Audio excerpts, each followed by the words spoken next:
May I speak in the hope that we hear the Lord. Please do be seated.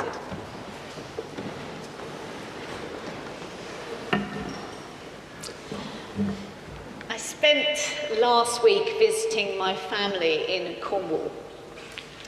During that period of time, my brother and my mum got really excited about the fact that the parish that I grew up in is seeking a new vicar. The twinned parishes of Warlegan and St Neots are probably a wonderful proposition for anyone who loves rural ministry. Warlegan backs onto Bodmin Moor and is possibly one of the most remote places you could ever visit, with the perpetual sound of rooks cawing in the next door rookery and the reputation of previous extremely eccentric clergy haunting the medieval building. St Neots is somewhat more appealing, having been voted Britain's best village a couple of years ago. However, the idea of returning to my home county, which I fled at the age of 15, holds very little appeal to me, mainly because of its unpredictable and relentlessly awful weather. We arrived on Saturday morning to a driving, face-wetting mizzle. Mizzle is the Cornish term for a kind of very fine rain that somehow manages to get into every nook and cranny, even if you're wearing full waterproofs. Throughout the week, the weather got progressively worse, and on the one day which we thought we might be able to venture out, we attempted to climb Routor, one of the small mountains in Cornwall that's decorated with very interesting standing stones that are on top of each other like this. I've got plenty of good memories of climbing the Tor when I was a child, and I wanted to experience this with my 10-year-old son. After a 45-minute drive into the wilds of Bodmin Moor, we arrived at the spot where the mountain should be, only to be greeted by a dense white fog. My first concern was, of course, not for my child, but for my dog, who's not only very advanced in years, but also profoundly deaf. How would I locate her if she got off the lead? How would she locate us without being able to see us? My second concern was, of course, that we would get quickly lost in the fog. My husband has an appalling sense of direction, and although mine is not that bad, there was a very real possibility that once we wandered into that thick fog, we'd lose the car, and without any GPS signal on our phones, we'd be left to rely on our sense of direction. Needless to say, after a quick assessment of the situation, we all climbed miserably back into the car and began the long journey back to my brother's house. The mountain had conquered us even before we'd even been given a chance to see it. Saxon was bitterly disappointed, and to be honest, once again, I was reassured that leaving Cornwall for the bright lights of London all those years ago was definitely the right decision. In today's Gospel reading, I wonder about the reaction that Jesus has to this panic that is ensuing due to the poor weather and the sense of danger. At first reading, it can seem that Jesus is being a little bit harsh with his disciples. The story seems to be implying that we should maintain a blind faith in situations of stress and danger. It could be read that God is asking us to be all trusting at all times, whilst knowing that we live in a terribly dangerous world where accidents happen and people are very often maimed and killed in ways that are totally unexpected. But on second reading and on reflection, I think there is a more helpful and profound way to read this story. I don't think God is asking us to be recklessly faithful.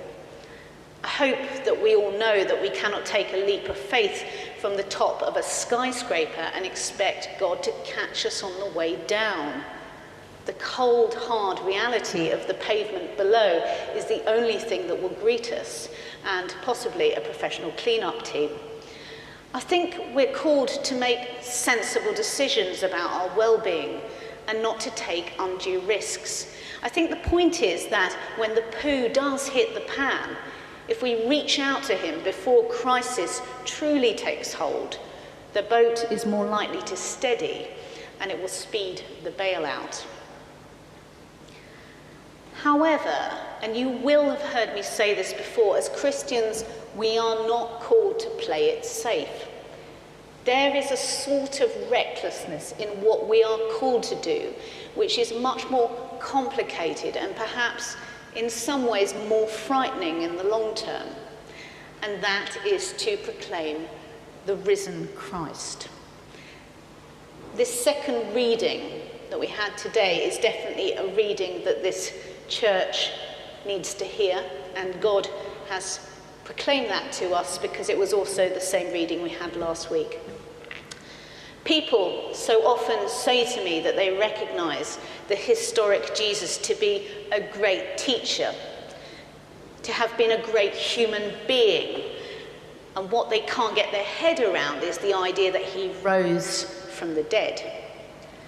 That truth is the underpinning of Christian faith.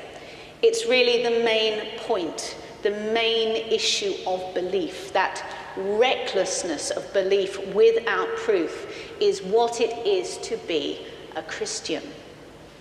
And I wonder how often we risk ourselves in everyday life by proclaiming belief in the resurrected Christ, by recognizing that Christ died fully and rose again to a new life at the right hand of the Father.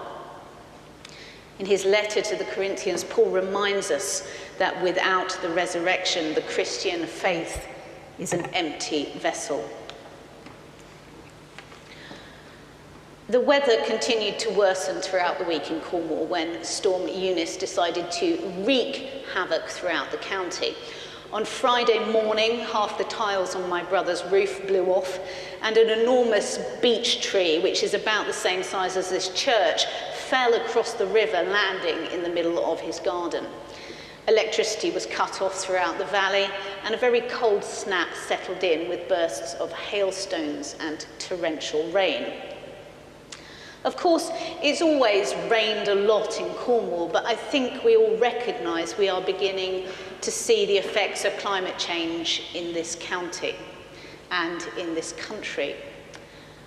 With these ever-changing weather patterns that are becoming progressively more dangerous, I wonder at what point do we put discernment aside and start to act? In his new book, Let Us Dream, Pope Francis tells us that crisis is also a time of purification, a time that brings us all to the same place.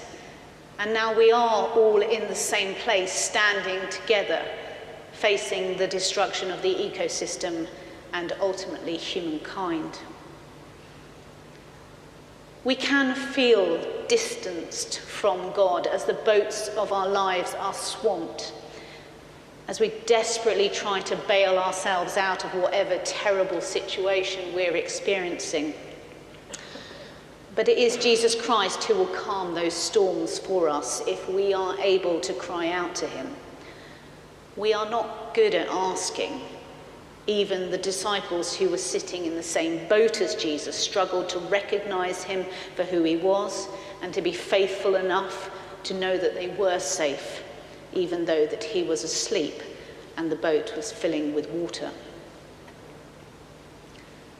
As we begin to turn our faces towards the cross and to look towards the season of Lent, my ask of you is to unapologetically proclaim Christ as risen, and to know that you are safe, and that you are loved, and that you are cared for by a God that is the embodiment of love, and a God that seeks to calm the storms in our lives. Amen.